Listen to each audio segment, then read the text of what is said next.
Oi, eu sou o Dudu Cabral e esse é o meu canal. Logan foi anunciado como uma grande promessa. Se quer descobrir se ele conseguiu ou não, então vamos nessa!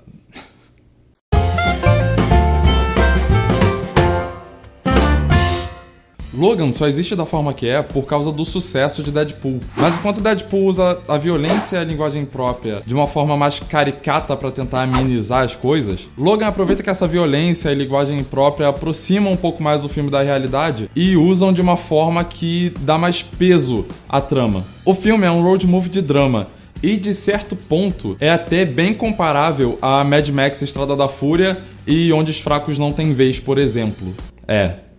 É isso mesmo que eu falei. A primeira sequência já mostra bem como vai ser o tom e os temas abordados pelo filme. Ela mostra um Logan já cansado e bem mais envelhecido e nervoso. Tem bastante violência e umas pitadinhas bem de leve de humor também. E além de tudo é uma sequência de ação maravilhosa, você fica empolgado vendo. O Patrick Stewart, que anunciou inclusive que essa é a última vez que ele faz o Xavier, tá perfeito, não tem outro termo pra descrever. Não tem como duvidar em momento nenhum do filme que ele é um velhinho que tá debilitado. A maquiagem, o tom de voz que ele usa, a força com que ele fala, o jeito que ele fala, tá tudo perfeito. E quando o Xavier usa os poderes dele, tem uma combinação tão bem feita entre as atuações, os efeitos visuais, os efeitos sonoros, a direção, que a impressão que dá é que a gente tá sentindo exatamente a mesma coisa que os personagens do filme, que os poderes dele também estão sendo usados na gente. Isso é incrível. Inclusive a trilha sonora desse filme é ótima. Ela consegue complementar bem as cenas e ajudar a passar as emoções certas pro público, sem precisar manipular muito esses sentimentos. Mesmo tendo uma pegada completamente diferente, Logan se passa no mesmo universo de todos os outros filmes do X-Men. Eles citam alguns acontecimentos de filmes anteriores. Tem como enxergar ele se encaixando em qualquer momento da linha temporal dos X-Men?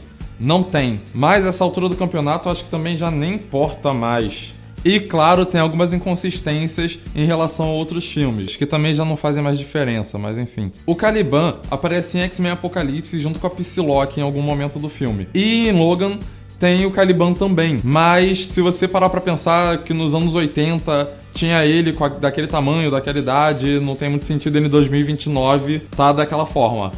O Caliban é interpretado pelo Steven Merchant e ele tá quase irreconhecível no personagem. É um trabalho muito bem feito da maquiagem. A participação do personagem é bem simples, não exige uma grande performance, mas é bem condizente pro tom do filme, pro que ele precisa passar ali. A Daphne King toma a X-23 pra ela, é como se ela fosse a X-23. E assim como é com o Hugh Jackman com o Wolverine, ou Robert Downey Jr. com o Homem de Ferro, já não dá pra imaginar mais ninguém fazendo essa personagem além dela. Ela consegue passar muito bem essa ferocidade misturada com inocência que a personagem tem, e é incrível. Falando nisso, essa é, pelo menos até agora, a despedida do Hugh Jackman como Wolverine. E não podia ter sido melhor. Nunca antes o personagem foi tão bem explorado, mesmo com todos esses anos dele no cinema. A interpretação tem uma sensibilidade que é linda, e ela se destaca muito pelos detalhes. Seja por alguma coisa que ele fala, ou que ele não consegue falar, ou por alguma coisa que ele faz, ou que ele não consegue fazer. Tem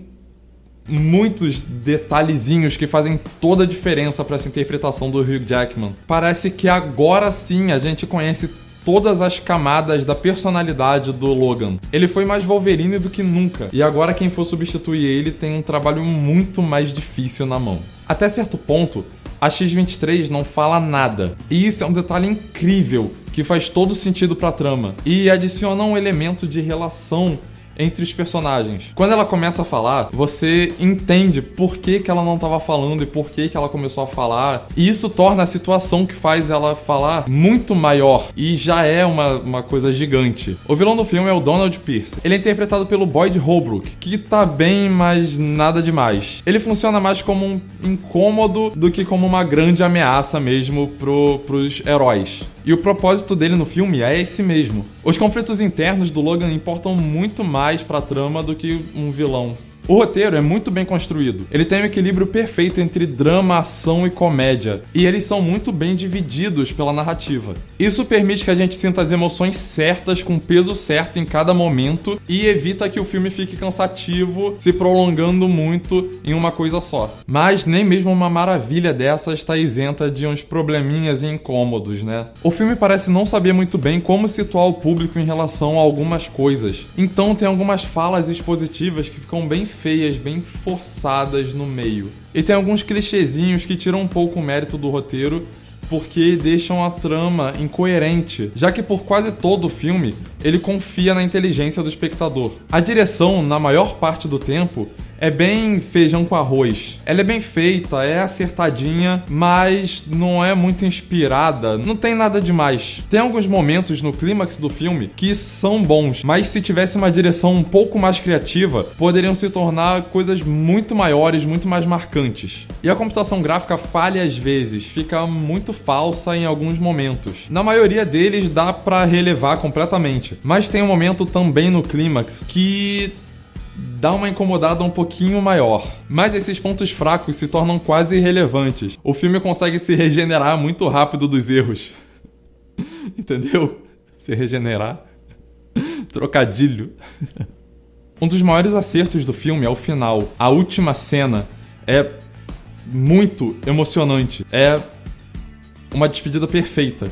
Poucos filmes conseguem acertar o final, então é um mérito gigante esse acerto deles. Logan é um filme lento e pesado, que faz você sair da sessão sentindo isso, mas também te faz querer voltar na mesma hora pra ver de novo. E a saga do Wolverine seguiu o caminho contrário das trilogias de heróis. Ele teve um primeiro filme muito fraco, o segundo um pouco mais razoável e o terceiro magnífico.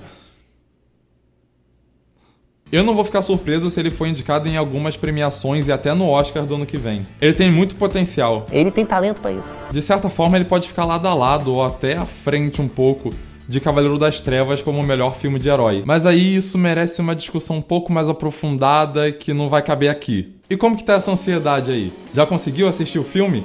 Então deixa um comentário aqui que eu quero saber o que você achou. Deixa uma curtida aqui no vídeo que me ajuda muito. E se inscreve no canal para acompanhar tudo o que acontece aqui. Ah, e não esquece de compartilhar o vídeo pra todo mundo. Para ter um contato maior comigo, me segue nas redes sociais. Eu vou ter muito prazer de te receber lá. E por enquanto é isso. Até o próximo vídeo. Adeus!